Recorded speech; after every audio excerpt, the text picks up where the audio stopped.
बाबा शिव को याद करें। और एक जो निश्चित है मृत्यु, मृत्यु निश्चित भी है, मरने से लोग डरते भी हैं, ये निश्चित है, डरते लगभग लगभग सभी हैं, क्योंकि उनकी अपनी योजनाएं और कार्यशैली तमाम सारी बाकी रहती है, परिवार की व्यवस्थाएं बाकी रहती है, इस कारण से वो मरने से डरते हैं।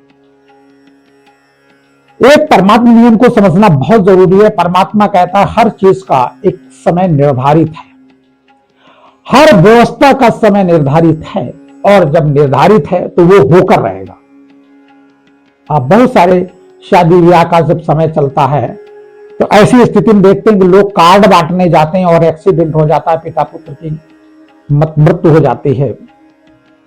तो अब निर्धारित तो था कार्ड बंटना और शादी होना, समय पर बिराता नहीं और सब व्यवस्थाएं होनी, और बीच में घटना क्या घट गई, मृत्यु निश्चित हो गई। तो ऐसी स्थिति में जब मृत्यु निश्चित है तो मृत्यु के लिए कभी डरने की आवश्यकता नहीं है। मृत्यु के लिए सदा तैयार रखना और परमात्मा को सदा याद रखना, बाबा तू जाने तेरा काम जाने, जब चलना है हम चलने को तैयार हैं। सदा सदा खुशी से तैयार रहना, यही एक नष्टोमुआ होने की परिभाषा है। और जो फरिश्ते होंगे वो सदा एवर रेडी होंगे, जो इस संसार से माया से लगे लपटे नहीं होंगे वो फरिश्ते होंगे। फरिश्ते उन्हीं को कहा जाता है जो इस फर्श यानी जमीन से रिश्ता नहीं रखते, इस प्रकृति से रिश्ता नहीं रखते, वो फरिश्ता होते हैं। और ऐसा समझने के लिए उनको एक सेकंड की जरूरत होती है कि अब अपने घर चल। देखिए हम लोग परदेशी हैं, हम लोग यहाँ, हमारा लोगों का यहाँ कुछ भी नहीं है, और सब यही कितनी पीढ़ियां आई, जोधा, अकबर, राम, कृष्ण, कितनी सारी अकबर, हाँ कितने कितने राजा महाराजाओं और आतताइयों का समय आया और सब मरकर चले गए, खाली हाथ चले गए, सिकंदर ऐसे व्यक्ति। तो ऐसी स्थिति में यहां से कुछ ले नहीं जाओगे, यहां तुम्हारा कुछ है ही नहीं, और जब है नहीं तो यहां मरे क्यों जा रहे हो।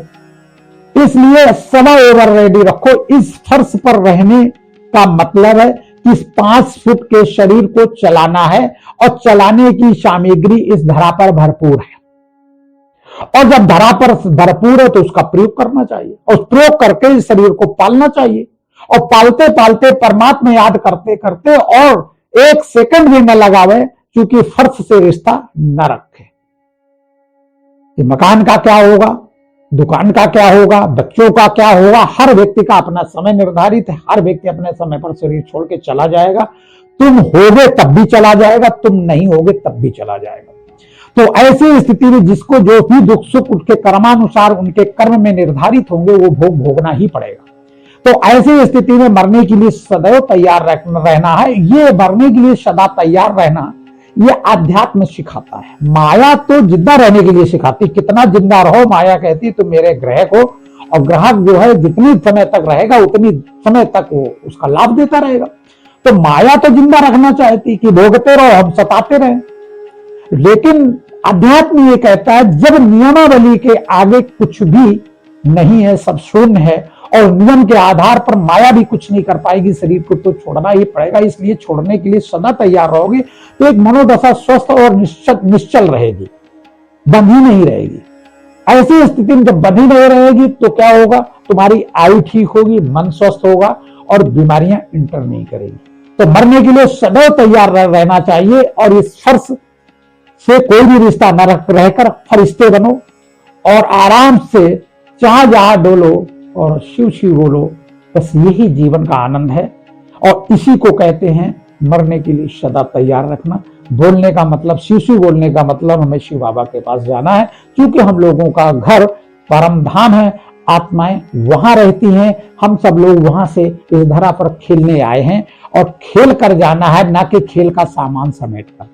बाबा शिव को याद करें और सदा आनंदित रहें। बाबा शिव।